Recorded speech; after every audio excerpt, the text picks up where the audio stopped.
So Vijaya, we've done a small study across, not NPOs, definitely, but for profit organizations. What we found is that most of the leadership has taken between 25 to 30% uh, cut during this time, and they can afford it because at that level, it 25%, though it is difficult, yet right now you would like to sustain the organization, and taking a pay cut at a senior levels means that you can hold on to the current salary, for at a mid and a junior level. So Absolutely correct. Yeah. yeah, so and at that point of time, for No, somebody there's who somebody is. I'm sorry, Chetna. There's somebody who's. Yeah. Thank you. Go ahead. Yeah. So what happens is, see, Vijay, at a founder level, and then you're more motivated, at a different level also, because it is obviously your organization, and some of your CXO level or your leadership is also very aligned to the purpose, and therefore, it is easier to forego some bit of compensation to keep the continuity. But at the junior level, people are already at a very at a very small CTC, as you say, and they may taking a 20-25% cut may be very difficult. So by foregoing at a leadership level, you can ensure that at a junior level you are able to hold on to at least the current salaries, maybe not an increment, maybe not bonuses, but at least keeping status quo. Got it. Got it. One of the questions is Merit there, because I saw Merit in Yes. between. Yes, Yeah, I Merit. do that. Go Yeah. ahead, please. Yeah. I won't repeat what Ria has said because I kind of echo similar views. The only things I would add to it is to think about, what else we can consider when it comes to cost, whether it's pausing hiring or, different days of working or working part-time or things like that. And I think, we'll talk about that in more detail a little later. But most important point to remember here is being transparent. So, very, very important to be transparent about the process that's being applied with the employees. Okay. Just a moment. I think before we move into, and I'm Meena, Mutta, Uday Lakshmi, I'm going to take your questions. Now, moving on to the question, there's been one question which has come up, experts, which is, do we need to pay the salary in full for the month of April? Will that make sense? My question is on whether deferring salaries and then paying it from the month of April, will that make sense, depending on how the funding is also there for smaller organizations? Somebody else has asked whether they need to pay the salary in full for the month of March. Who would like to pick up this question? Yeah, I can pick it up. Yeah. Some challenge, I think that's yeah. So Vijay, I think that as long as you have employees on roll, not paying their base salaries may not be the right thing, because March is already passed, right? And people have worked for the month of March, irrespective of what has been the situation. And if they have not, then there were challenges much beyond an individual capability. And therefore, paying the salaries for March definitely, I feel that should be done. And they would be also in your plan, right?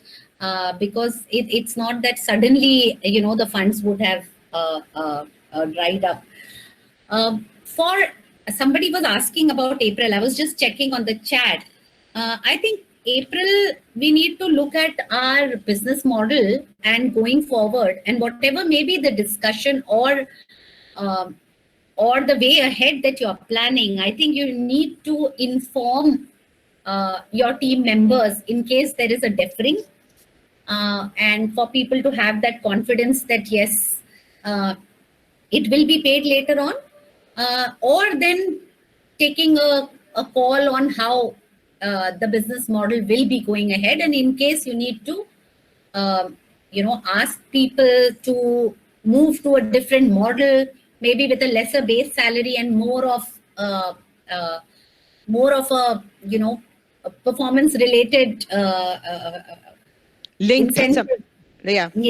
Yeah. So maybe that is something that you can look at for the month that is going forward. But definitely, for the month of March and whatever has happened till now in April, whatever days we have done, 10, 11 days, that needs to be paid, because I don't think even the government is going to take this very happily if we don't pay people, because citing COVID or citing this new situation as that's my personal view. Right. Okay.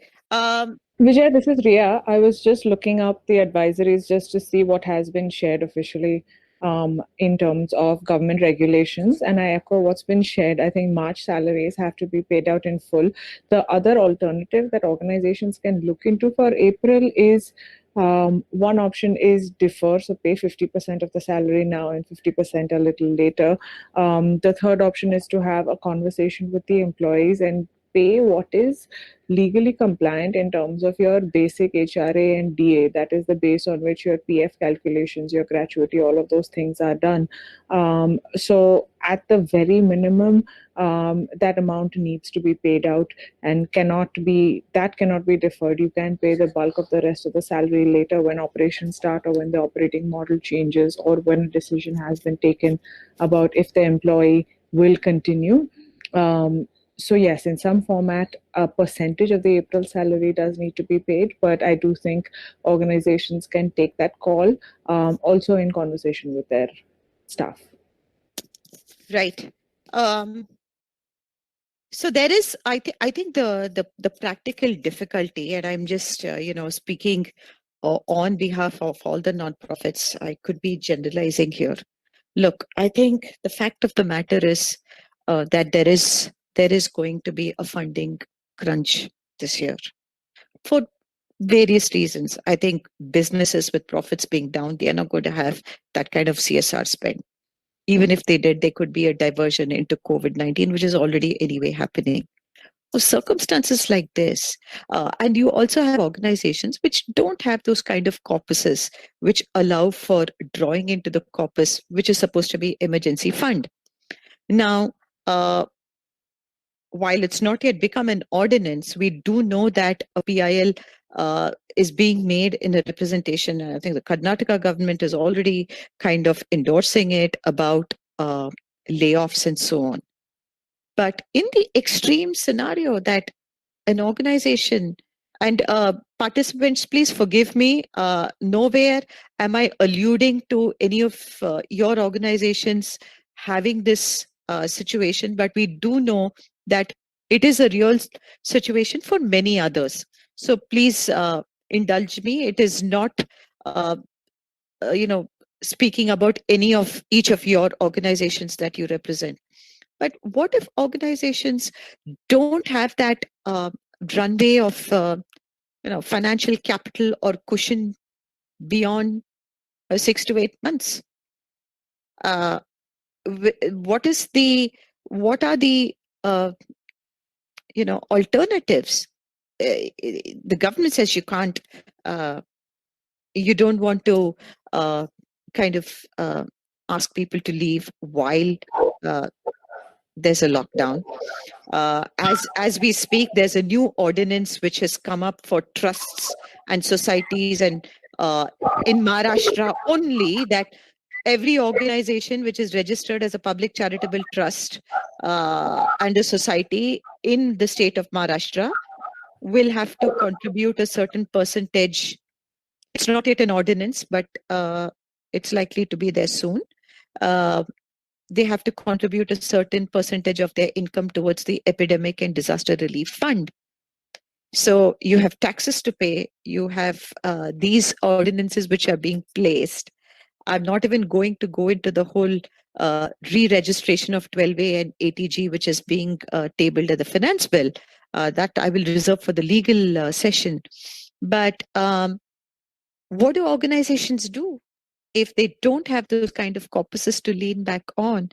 And in a way, it could be a matter of, it's a ticking time thing, right? That 6 months later, you're going to have to maybe let go of a larger proportion of people.